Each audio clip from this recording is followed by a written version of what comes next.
नमस्कार दोस्तों, आज का डिक्टेशन 80 शब्द प्रति मिनट स्टार्ट होगा 5 सेकंड बाद। स्टार्ट। भाइयों और बहनों, आज मुझे बड़ी प्रसन्नता है कि हमारे बड़े बड़े कृषि वैज्ञानिक और कृषि विशेषज्ञ अपने अनुसंधानों के सार राष्ट्रभाषा हिंदी में प्रस्तुत करने के लिए पूरे देश में यहाँ एकत्र हुए हैं। मैं तो हमेशा ही कहता रहा हूँ कि किसानों तक नई जानकारी उनकी ही भाषा में पहुँचाई जा सकती है। आपने अच्छा किया कि श्री गणेश राष्ट्रभाषा हिंदी से किया। मैं तो चाहूँगा कि सभी भारतीय भाषाओं में राष्ट्रीय कृषि सम्मेलन आयोजित किए जाएं, ताकि सभी क्षेत्रों के किसानों को पता चले कि उनके लिए इस देश के कृषि वैज्ञानिक कितनी मेहनत से नई नई किस्में और तकनीकें निकाल रहे हैं। अब से 3 दिन बाद हम नए वर्ष में प्रवेश करेंगे। मुझे बताया गया कि सन 1995 के वर्ष को यूनेस्को ने सहनशीलता का वर्ष घोषित किया हुआ था।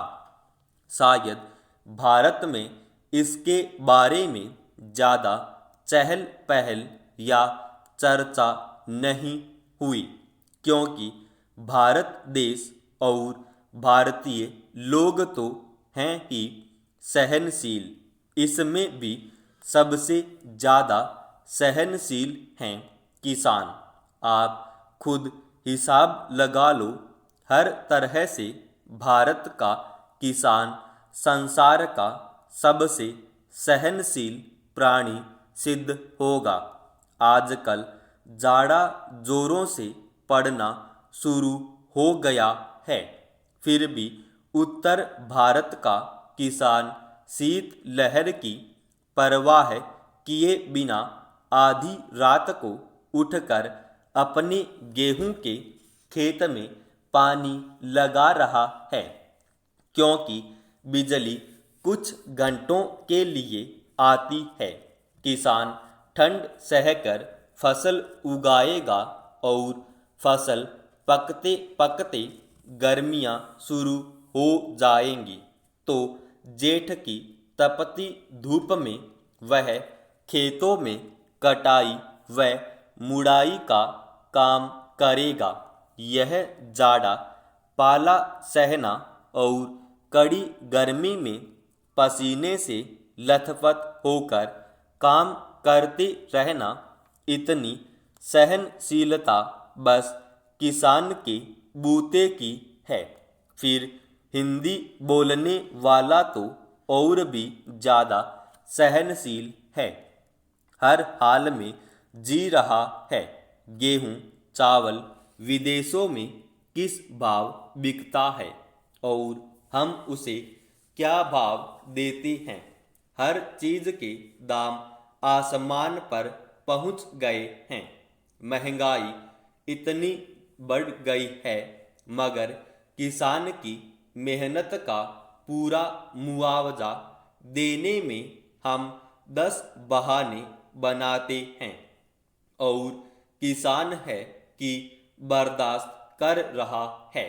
बिजली महंगी हो गई, डीजल महंगा हो गया, संकर बीज महंगा मिलता है, रासायनिक खादें महंगी मिलती हैं, मगर दालों के भाव बढ़ चढ़ गए तो चिल्लपों शुरू हो जाती है। मेहनत करता है किसान और उसकी मेहनत पर फलते फूलते हैं बिचौलिए। मंडी के दलाल, आलू के चिप्स बनाने वाले व्यापारी, उसकी फसलों का तेल निकालने वाले व्यवसायी, ये सारी बातें सहते हैं। हमारे किसान भाई सो किसान से बड़ा सहनशील और कोई नहीं। कोई आता है तो खराब किस्म का बीज बेच जाता है, तो दूसरा जिप्सम के नाम पर मिट्टी बेच जाता है। कोई एक नकली कीटनाशक दवाएं बिक रही हैं, छिड़को तो कोई असर ही नहीं होता। किसान बेचारा सब कुछ सह रहा है। मैं समझता हूँ कि यहाँ जो कृषि वैज्ञानिक हिंदी में अपने शोध पत्र प्रस्तुत कर रहे हैं वे भी बड़े सहनशील होंगे। समाप्त।